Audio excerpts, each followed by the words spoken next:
అనకాపల్లి జిల్లా నక్కపల్లి మండలం రాజయ్యపేటలో మత్స్యకారుల ఆందోళన రోజురోజుకి ఉధృతం అవుతున్నాయి. రాజయ్యపేటలో ఏర్పాటు చేయనున్న బల్క్ డ్రగ్ పార్క్ వ్యతిరేకంగా మత్స్యకారులు ఆందోళన చేస్తున్నారు. ఇటీవలే హోంమంత్రి వంగల్పూడి అనితను కూడా మత్స్యకారులు అడ్డుకున్నారు. దీంతో తక్షణమే బల్క్ డ్రగ్ పనులు నిలిపివేస్తామని అనిత ప్రకటించారు. అయితే హోంమంత్రి మాట ఇచ్చిన తర్వాత కూడా బల్క్ డ్రగ్ పనులు ఇంకా కొనసాగించడంపై మత్స్యకారులు ఆగ్రహం వ్యక్తం చేస్తున్నారు. దీనిపై మరింత సమాచారం రాజయ్యపేట నుంచి మా డిప్యూటీ ఇన్పుట్ ఎడిటర్ వాసు మరిన్ని వివరాలు అందిస్తారు.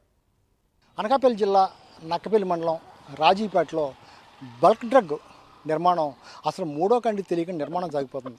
ఇప్పుడు ఏదో ఇప్పుడే ప్రారంభించినట్టుగా వాళ్ళు చెప్తున్నప్పుడు ఒక్కసారి చూస్తే ఆ రోడ్లు వేసేస్తున్నారు, బిల్డింగ్లు కట్టేస్తున్నారు. అసలు ఈ అనుమతులు ఎవరిచ్చారు? అసలు వీళ్ళకి పర్యావరణ అనుమతులు ఎవరిచ్చారు? లేకపోతే ఈ మొత్తం కాలుష్యం సంబంధించి కాలుష్యం బోర్డు అనుమతులు ఎవరిచ్చారు? అసలు ఎందుకు కడుతున్నారు, ఎలా కడుతున్నారు? కనీసం మత్స్యకారులు అంటే ఈ గ్రామం మీద ఆధారపడి తరతరాలుగా జీవిస్తున్నటువంటి వాళ్ళు, ఈ గ్రామం మీద ఆధారపడి జీవిస్తున్న ప్రజలకు కూడా చెప్పకుండా భారీ ఎత్తున పైపులు అయితేనే, రోడ్లు అయితేనే మొత్తం అసలు మూడో కంటికి తెలియకుండా నిర్మాణాలు చేసే పరిస్థితి కనిపిస్తుంది. దీనికి సమాధానం చెప్పే నాదు కూడా ఎవరు కనిపించట్లేదు. ఇటువంటి దాని మీద సమస్య ఎక్కడుంటే ప్రైమ్ లైన్ అక్కడ ఉంటుంది. ఇక్కడ సమస్య వచ్చింది, మనల్ని పిలిచారు, వచ్చాం. దీనికి సంబంధించి మన ప్రతినిధి ఇక్కడ పాయికరపేట ప్రతినిధి గోవింద్ ఉన్నారు. అసలు ఎలా నిర్మాణాలు జరుగుతున్నాయి, వీళ్ళు ఏమంటారు, గ్రామస్తులు ఏమంటారండి? అంటే ఇక్కడ బల్క్ డ్రగ్ పార్క్ ఏర్పాటు చేయడం అనేది గత ప్రభుత్వంలో ఆమోదం తెలిపినప్పటికీ కూడా ఈ ప్రాంత ప్రజలు హెట్రో డ్రగ్స్ కంపెనీ వలన బాగా ఇబ్బందులు పడుతున్నారు.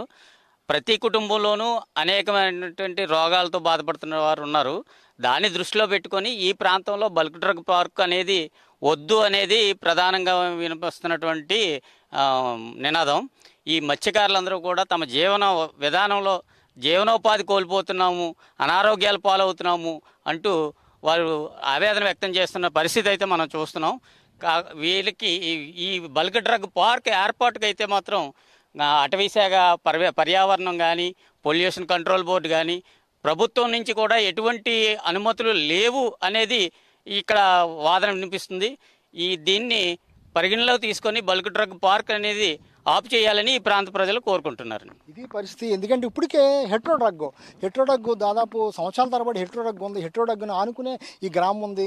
ఈ హెట్రో డ్రగ్ కారణంగా చాలామంది కూడా మృత్యువాత పడుతున్నారు, అనారోగ్యం బాధపడుతున్నారు, ఊపిరితిత్తుల వ్యాధులతో పడుతున్నారు. అనేక మంది ఇప్పటికే బాబోయ్ అని రోధిస్తున్న పరిస్థితి కనిపిస్తుంది. ఈ సమయంలో మరొక పిడుగు ఇది ఈ బల్క్ డ్రగ్ కనుక మళ్ళీ వస్తే అసలు మనం రామ్కీ పర్వాడలో చూసినటువంటి రామ్కీ పర్వాడలో తాడి గ్రామాన్ని ఏ విధంగా తరలించాల్సి వస్తుందో ఇప్పుడు 10 సంవత్సరాల నుంచి కూడా విన్నవించుకుంటున్నారు. ఇప్పుడు కూడా ఇదే విధంగా కనుక ఈ బల్క్ డ్రగ్ వస్తే మాత్రం ఇక మత్స్యకారులు అనేవాళ్ళు ఎవరో కనపడరని వాళ్ళందరూ ఆవేదన వ్యక్తం చేసే పరిస్థితి కనిపిస్తుంది. ఇప్పటికైనా ప్రభుత్వాలు కానీ పార్టీలు కూడా వైసీపీ ప్రభుత్వం హయాంలో జగన్ అసెంబ్లీలో ప్రకటించారు, అనేక రాష్ట్రాలు తిరిగి వచ్చింది మాకని ఆయన చెప్పారని వీళ్ళు చెప్తున్నారు. కాకినాడలో మీరు ఎందుకు ఈ బల్క్ డ్రగ్ను పెట్టారు అని టీడీపీని వాళ్ళు ప్రశ్నిస్తారు. ఇలాగా పార్టీలు ఒకదాని మీద ఒకటే వేసుకుని మీ తప్పు అన్నారు తప్ప తీరా నష్టపోయేది మాత్రం మత్స్యకారులే. ఈ మత్స్యకారులకి వేట ఉండదు, ప్రాణం ఉండదు, ఏమీ లేని పరిస్థితి ఏర్పడుతుంది. ఎప్పటికైనా ప్రభుత్వం స్పందించి తప్పనిసరిగా పవన్ కళ్యాణ్ అవ్వచ్చు, లేదా పవన్ కళ్యాణ్కి మత్స్యకారులు అంటే అత్యంత ఆయనకి అభిమానం అని చెప్తారు. మరి అటువంటిది పవన్ కళ్యాణ్ తప్పనిసరిగా స్పందించాలని వీళ్ళందరూ కూడా కోరే పరిస్థితి కనిపిస్తుంది. కెమెరా పర్సన్ సోదతో వాసు, ప్రైమ్ 9, నక్కపల్లి మండలం.